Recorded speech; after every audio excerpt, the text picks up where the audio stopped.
Hello, poetry lovers. This is Jim Ransom back again with another edition of poetry. Today's poems are going to be about war. Yes, that's right. You all remember that a month ago, Hamas terrorists cut a hole in the fence between Gaza and Israel, and before the day was over 1,000 Israelis were killed and sometimes tortured and mutilated. Others were captured and taken to Gaza, where they're still held prisoner. The Israeli army was caught unaware and was unable to stop the attack. Since then, an enraged Israel has attacked Gaza to get rid of the terrorist organization, Hamas, once and for all. So what has all this got to do with poetry? Over many centuries, war has inspired, and if that's the right word for it, a lot of poems and even more novels. But in the last 120 years, the Great War, or World War I in Europe, inspired the most poetry. I did a program on that several months ago.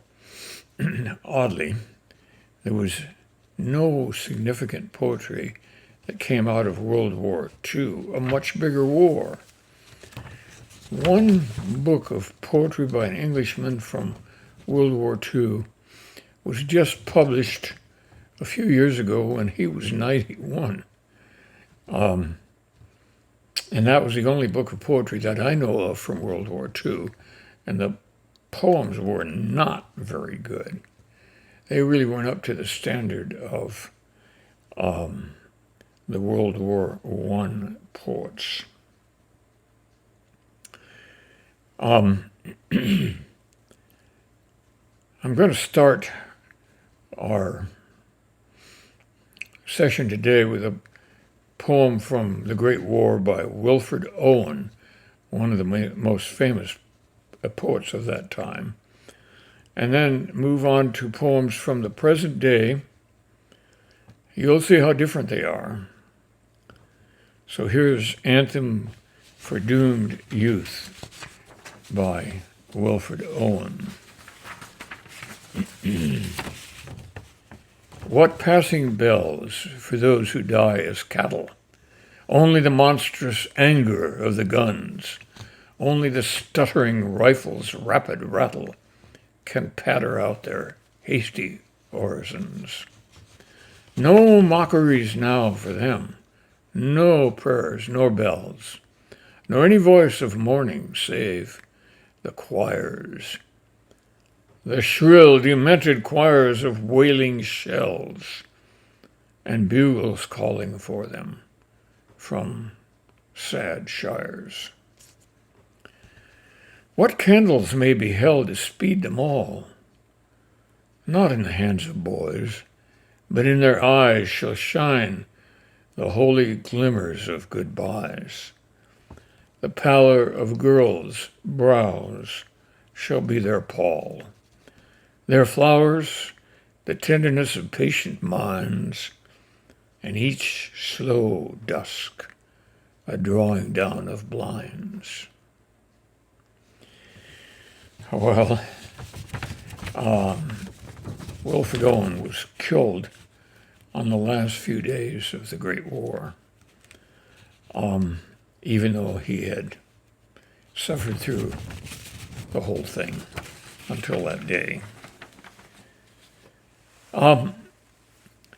It's a beautiful poem, and it's going to come as quite a shock to you how different that poem is from the poems I'm going to read you next. Here are two poems from our own day. They're both by the same poet, Brian Turner, and you'll understand why a little bit later. The first one is called The Hurt Locker by Brian Turner.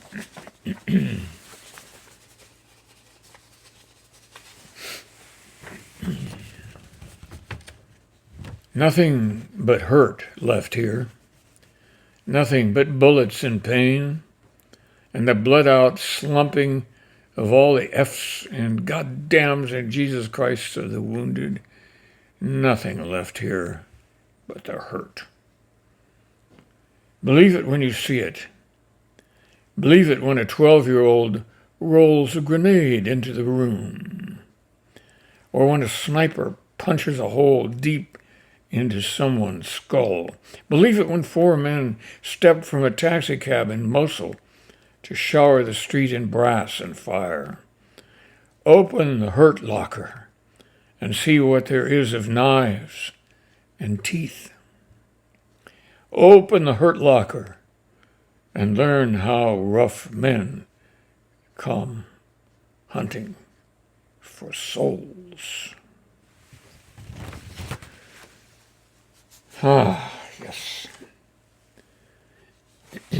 Let me read you another poem by this same poet, Brian Turner, and then we'll talk a little bit about him.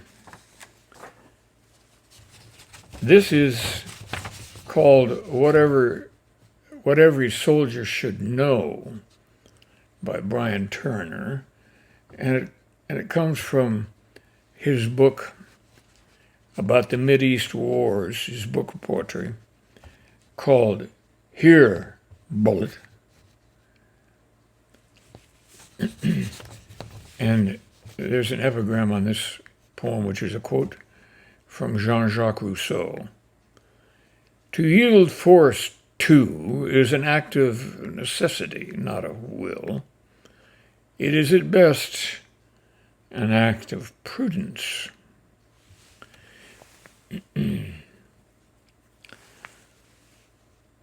What every soldier should know. If you hear gunfire on a Thursday afternoon, it could be for a wedding, or it could be for you. Always enter a home with your right foot. The left is for cemeteries and unclean places. Oguf, terra armique, is rarely useful. It means stop or I'll shoot. Shaba el Khair is effective. It means good morning. Inshallah means Allah be willing. Listen well when it is spoken. You will hear the RPG coming for you. Not so the roadside bomb. There are bombs under the overpasses, in trash piles, in bricks, in cars. There are shopping carts with clothes soaked in fugas, a sticky gel of homemade napalm. Parachute bombs and artillery shells sewn into the carcasses of dead farm animals. Graffiti sprayed onto the overpasses. I will kill you, American. Men wearing vests rigged with explosives walk up, raise their arms, and say, Inshallah. There are men who earn $80 to attack you, 5,000 to kill. Small children who play with you, old men with their talk, women who offer chai, and any one of them may dance over your body tomorrow. Well, and that's kind of a shocker, isn't it? Many of you may not have heard of Brian Turner. I hadn't heard of him until recently. His career is unusual in that he served 7 years in the U.S. Army. He volunteered to serve in the U.S. Army before publishing his book, Here, Bullet, in 2005. And he served in the Middle East, as you can easily tell. I don't know of very many poets who have the guts to serve in the Army or the Marines or the Special Forces in order to carve out some poetry for the future. But Brian Turner has done that. Most recently, he has continued writing and directs a poetry program at Sierra Nevada College. He also lives in Florida and does many other things. He has won several poetry prizes, which might not surprise you.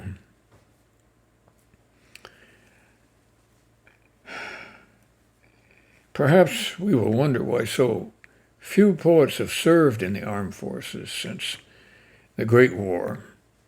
In England, of course, people of all classes, including and most especially the upper classes and the educated classes, served. But in America, we weren't fighting in the Great War very long. We were the ones that came in and cleaned it up and brought it to an end. But then a lot of American poets fled to Canada during the Vietnam War, and others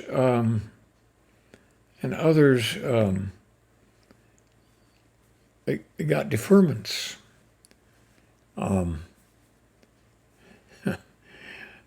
After cutting off the trigger finger on their right hand in some cases. I'm not making that up. So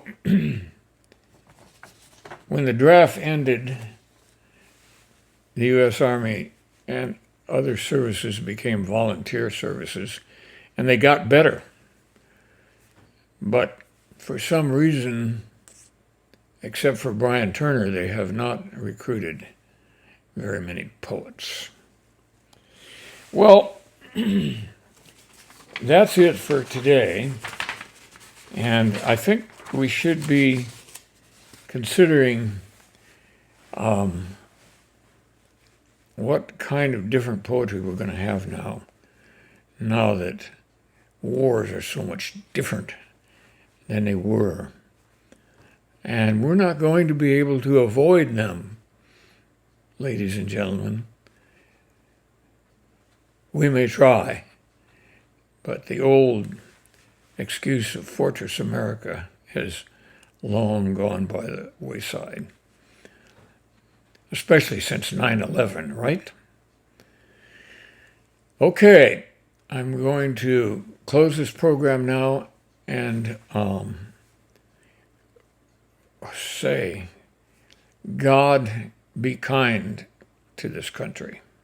Amen.